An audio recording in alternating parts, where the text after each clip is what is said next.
Terima kasih saudara, Anda kembali bersama kami dalam Sapa Jember, dan bagi Anda yang baru bergabung, kami tengah membahas soal sonhoreg antara hiburan rakyat dan fatwa haram MUI bersama dengan Ketua Majelis Ulama Indonesia Jember, Kiai Haris, dan Mas Arief dari Ketua JSSC.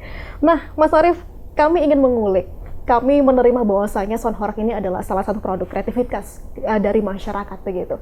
Tetapi apa yang salah dari perkembangan bergelutnya komunitas ini dalam mempresentasikan dirinya kepada publik selama ini? Karena tidak hanya produk musik yang disajikan, tetapi juga hal-hal yang mengandung kemaksiatan ataupun hal-hal yang mengandung kekacauan, konflik horizontal yang dihasilkan. Walaupun kami paham tadi disampaikan tari, dancer, ataupun kru lain ini berdiri sendiri. Tapi bagaimana Anda mengkaji hal ini di komunitas?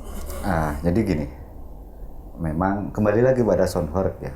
Jadi mohon izin Mbak Kiai, harusnya fatwanya itu tidak hanya sonhoreg haram, tapi pagelaran apapun ya yang kemudian menimbulkan begitu. Jadi penegasannya di situ. Namun ini yang lagi rame kan sonhoreg. Tapi ketika berbicara mohon maaf soal kemaksiatan, soal ini kekacauan ya, mabuk, kemudian berkumpulnya laki-laki dan perempuan menjadi satu. Kita nggak usah ngomong sonhoreg. Sonhoreg ini baru beberapa tahun. Tapi ketika berbicara konser dangdutan itu udah lama. Dan itu terjadi. Bahkan lebih parah kalau dangdutan itu. Mereka berantem, kejar-kejaran. Dasarnya apa? Mabuk. Minuman keras. Dan kami tidak bersepakat soal itu dari awal. Karena tujuan kami memang tidak untuk di situ. Gitu. Jadi kembali lagi sebenarnya kenapa sih kami sound system ini menghormati fatwa MUI? Ya karena kami juga ingin berusaha menghilangkan hal-hal begitu. Baik, pengusaha sonhoreg tidak ingin hal itu juga terjadi begitu. Dari awal. Selagi mengikuti gelaran begitu, apa ada juga advokasi mengawal begitu agar tidak sampai terjadi kericuhan dan lain sebagainya dari pihak pengusaha sonhoreg? Ada. Jadi gini. Kalau berbicara karnaval ini terlokalisir dalam satu wilayah ya. Tapi ketika berbicara bahwa sonhoreg ini digelar di satu lapangan, saya sendiri ya, dan itu juga dilakukan oleh teman-teman yang lain. Ketika rakor, salah satu rekomendasi, bahkan kita minta kepada pihak keamanan bahwa ketika masuk di area, kan itu tiket ya, ada yang pakai tiket. Ketika masuk di area itu ada pemeriksaan sajam yang pertama, ada pemeriksaan miras. Kemudian yang perempuan-perempuan ini tasnya dibuka untuk dilihat apakah membawa benda-benda berbahaya. Dan ini akan diamankan. Dan itu terjadi. Perkara kemudian ada yang tidak dilakukan begitu, ya kita manusia. Kadang-kala kita sudah benar, dengan anak saja kita sudah ngomong ini nggak boleh. Tapi kadang masih dilanggar. Nah itu salah satunya. Tapi kami berusaha di situ. Kemudian soal joget ya. Saya secara pribadi, ketika menggelar suatu acara di lapangan, kami tidak memperkenankan untuk berdiri dan berjoget, tapi duduk. Dan ketika berdiri, contoh ini di Dira, tadi sampaikan oleh teman bahwa di Dira, penonton duduk semua. Nah ketika berdiri, kita turunkan volume, bahkan kita matikan. Untuk duduk lagi. Apa? Yang pertama mengurangi potensi kericuan. Karena begini, kita juga menghormati orang yang nonton masuk di dalam bayar. Ketika ini konser ya, kayak konsernya sonhoreg begitu. Yang berantem mungkin dari sekian ribu penonton hanya 100 atau 10 bahkan 2 orang. Tapi merugikan banyak orang. Karena apa? Ketika ini berantem, kita berhentikan. Dan toleransinya 3 kali maksimal. Ketika terjadi kericuan. Oke, baik. Melihat hal itu semua yang sudah diatur sedemikian rupa, sepertinya fatwa haram MUI ini bisa selesai dan menemukan titik temu begitu ya. Yang pertama, kalau misalkan desibelnya diturunkan, berkenan begitu, maksimal di berapa, Mas Arief? Nah, jadi ketika berbicara desibel, saya pikir tidak hanya persoalan sound system ya, tapi akan kembali lagi kepada hal yang lebih luas. Tapi kami menghormati bahwa suara yang di atas itu memang membahayakan. Tapi kan fenomena di bawah, di lapangan kan kita harus kembalikan lagi. Contoh, tegas Pak Kiai tadi menyampaikan bahwa nggak cuma sonhoreg, pengajian, sholawatan, dan lain sebagainya, acara apapun ya, pemerintah, contoh Pak Bupati kita mau ada acara di alun-alun, di JSG, mau kira-kira menggunakan 85? Karena keadilan sosial Pak Kiai tegas bahwa kalau diberlakukan sama harus rata, mau acara apapun. Karena setiap kali ada acara, saya pastikan tidak semua orang suka. Oke, tetap butuh ada riset untuk bisa menetapkan regulasi tadi soal desibel. Ya kalau risetnya sudah, keilmuan itu sudah dilakukan kan, itu sudah riset. Cuma kan tinggal ke bawahnya lagi nanti didiskusikan yang menariknya seperti apa. Contoh begini, ketika berada di area padat penduduk, area padat penduduk maksimal suaramu sekian ya, jangan sekian, karena ini dianggap mengganggu. Karena ini penuh. Tapi ketika ini di tengah lapangan yang nggak ada manusia, contoh ya, nggak ada penduduk, ya batasannya sekian. Pasti akan larinya ke situ. Karena kalau mau ngomong rata, selesai Mbak. Sama nggak akan bisa nonton konser nanti bulan depan di Dewa sama ini. Karena itu desibelnya udah di atas 150. Saya akan ke Kiai Haris dulu, kembali soal fatwa tadi. Setelah fatwa haram dikeluarkan, masyarakat ini menganggap bahwa pelaku kesenian Sonhoreg ini haram begitu. Bahkan yang kena dampaknya ini adalah anak-anak dari para pelaku seninya. Mereka dianggap anak-anak yang punya orang tua dengan pekerjaan haram. Apakah dampak sosial ini dirasakan dan menjadi pertimbangan oleh MUI sendiri? Jadi fatwa itu semuanya dipertimbangkan. Jadi dalam mengambil sebuah keputusan itu pasti ada plus minus gitu ya. Tapi kemudian harus diukur kira-kira plusnya lebih banyak atau tidak. Jadi ada istilah irtikabu akhafid dararain, melakukan sebuah tindakan yang paling ringan madorotnya, gitu ya. Ini banyak orang yang dalam tanda petik ya tadi, ini harus diselamatkan telinganya agar tidak terganggu dan seterusnya. Itu banyak ini. Ada memang mungkin akan ada misalnya julukan-julukan atau anggapan-anggapan ini anaknya orang yang mungkin pelakunya pelaku yang pekerjaannya haram, haram dan akan ada seperti itu.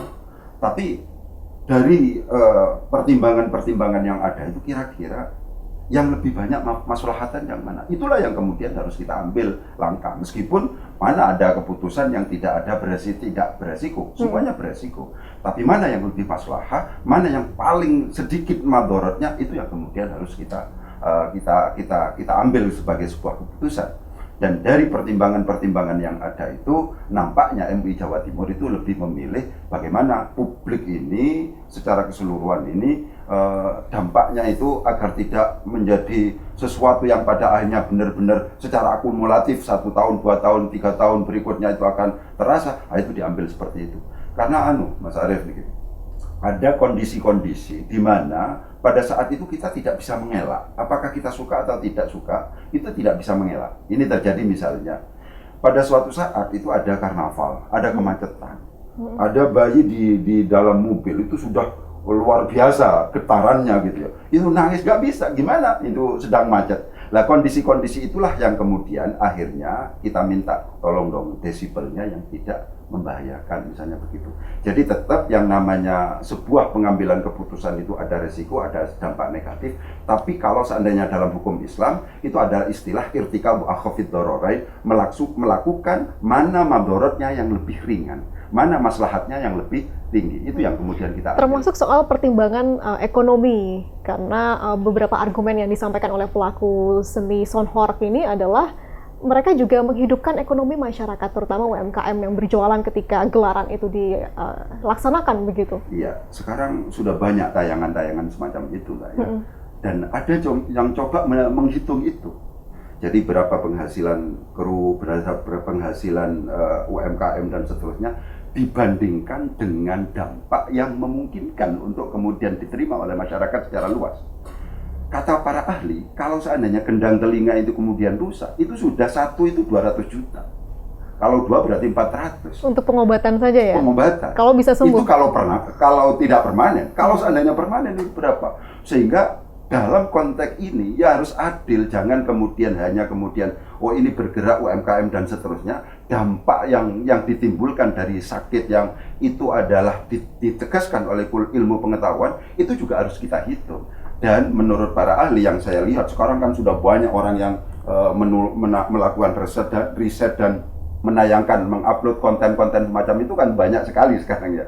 Dan itu ternyata tidak sebanding dengan kerugian yang kemudian diterima oleh masyarakat. Oke, baik. Jadi ketidaksebandingan, lebih banyak mudaratnya itu yang menjadi pertimbangan MUI untuk tetap melakukan fatwa haram terhadap seni Sonhoreg tadi.